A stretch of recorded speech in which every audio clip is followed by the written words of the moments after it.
Ծով աչքերի պատճառով հեռուստասերիալում Արամը ակնհայտորեն հետաքրքրված է Ռեբեկայով ու չի էլ թաքցնում։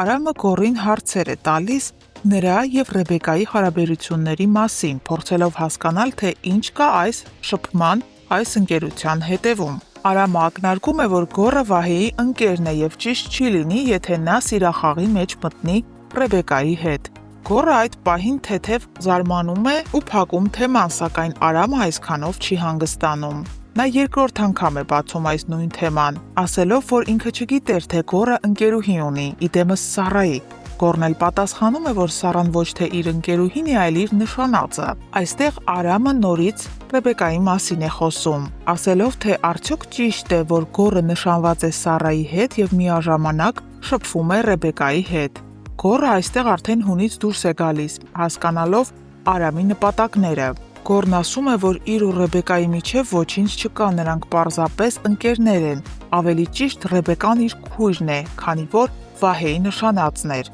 Բացի այդ, Գոռը նաև բացահայտում է Արամի համար, որ Ռեբեկան Սառայի քույրն է։ Արամն էլ այդտեղ արդեն հանգստանում է, հասկանալով, որ գոնե մի փոքր շանս ունի Ռեբեկային հասնելու համար։ Սակայն այս ամենը ահա որ դուր չի գալիս Գոռին։ Արմանն ու Էլլան էլ ամեն անգամ կարծես նորից բաժանվում են, հանդիպում են, բաժանվում, հանդիպում են, բաժանվում։ Այս անգամ նրանք քննարկում են առաջիկա դատավարությունը։ Արմանը Էլլային խորհուրդ է տալիս և խնդրում, որ այնպիսի բաներ չխոսի հանկարծ դատավարությանը, որպեսզի հետագայում ամոթով մնա իր հոր Շիրիմի մոտ։ Այսինքն Արմանը ակնարկում է, որպեսզի Էլլան դատավարության ընթացքում հանկարծ իրեն չպաշտպանի, այլ ասի այն, ինչ կա, ու այն, ինչ կասեր, եթե չլիներ Արմանը։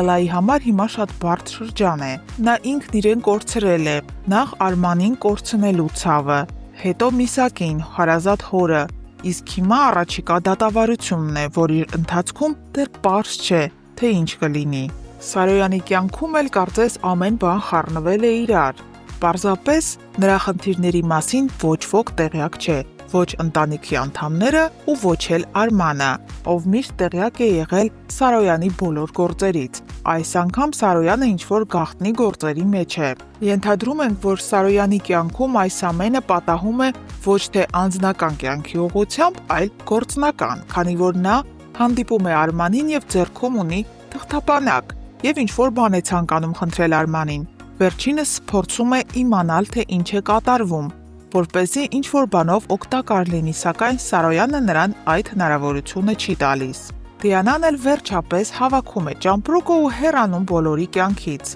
Հեռանալուց առաջ մի բարի գործ անելով, ավելի ճիշտ երկու։ Նա դեռ Սառային է կանչում ու համոզում վերադառնալ Գոռի մոտ, հաշտվել նրա հետ, քանի որ Գոռը խելագարի նման է նրան սիրում, իսկ հետո տանից դուրս գալուց առաջ նամակ է թողնում Գոռին, ծրար, որի մեջ գրված է հրաժեշտի նամակ և բացի այդ նաև Սարգիսի հեռախոսահամարը, այն հեռախոսահամարը, որը Գոռը տևական ժամանակ խնդրում էր Դիանայից, սակայն Դիանան չէր տալիս։ Հիմա նա հեռանում է ու իր վերջին լավությունը անում։ Գոռն էլ տեսնելով հեռախոսահամարը հենց նույն րոպեին զանգում է Սարգիսին, բայց չի ասում, թե ինքը ով է, այլ ներկայանում է լրիվ անծանոթ մարդ, փորձելով հանդիպել նրա հետ։ Հիմա հարց. արդյոք Սարգիսը կհավատա այդ ամենին, կասկածներ չեն առաջանա նրա մոտ և նա կհանդիպի Գոռի հետ։ Ձեր կարծիքը գրեք այս տեսանյութի ներքևում։ Նայեք, Հրնայեկյան ինչ անում։ Էմա, այդ ինչ ես անում։ Այդ ինչ ես անում, քեզ սպասում են ռեկտան։ Կարտոշկա եմ Դու ինչ ես։ Ինչ ես անում, չես տենում։ Դե մեծ դուրս կծրա գնա։ Իդու։ Ապրես։ Չէ, ես հասկանում եմ, որ տեքստերը չեմ սովորել, բայց կարծում եք սկոչով ձեռքերս կապելը տեքստեր չսովորելու համար նորմալ է։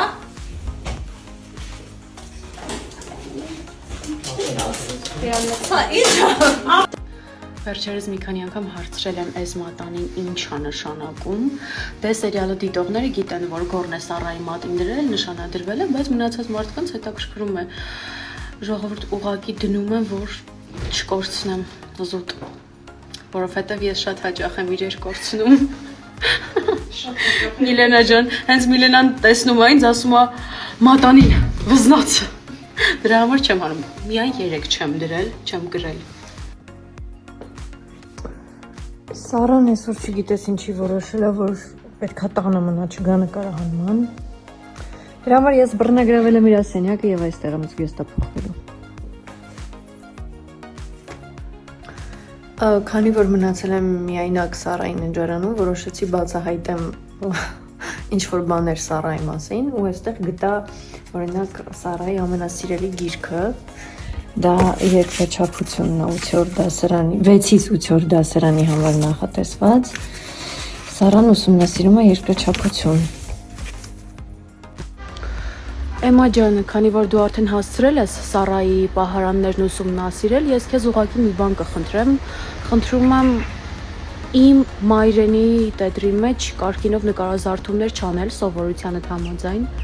Եվ հետո մի բան ասեմ, իմացիր, միգուցե չգիտես, ես քեզ ասեմ, դու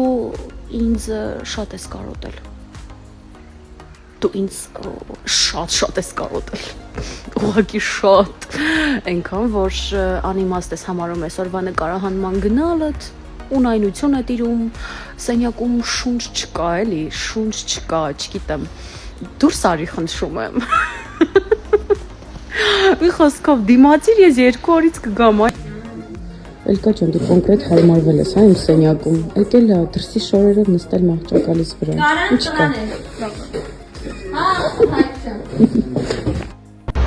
Ժամը 9 է, այսօրվա նկարահանումներն ավարտված են ու ես ինչպես միշտ միայն ես չէ։ Տեսեք ինչ մեծ պայուսակներով են, ես ճամպրուկով եմ, Ադրինեն շատ մեծ պայուսակով, որովհետև հագուստները շատ են ու հնարավոր չի առանձին պայուսակներով բերել։ Ու այս դեպքում չենք ասում իրար բարի գիշեր։ Ասում են գնանք մի քանի ժամից տեսնենք։ Բայց լավ անցավ։ Միշտ։ Ակա։ Այս երևի առաջին դեպքն է, որ ես հիվանդ եմ ու ինքս պիտի ինձ խնամեմ։ Բայց մամայի սիրտը մի բան զգացել էր, որ հետս նանա էր ուղարկել։ Այս եռացրած ջրի մեջ մնացել է մոտ 15 րոպե։ Հիմա կլցնենք այս շատ փոքր բաժակի մեջ։ Խնդրում եմ չթափվես։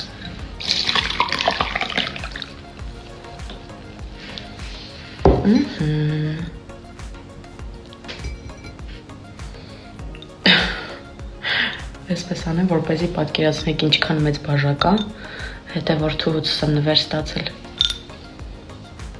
Բայ։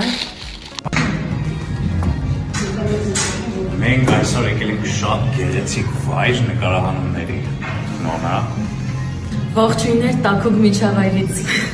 Ողջույն։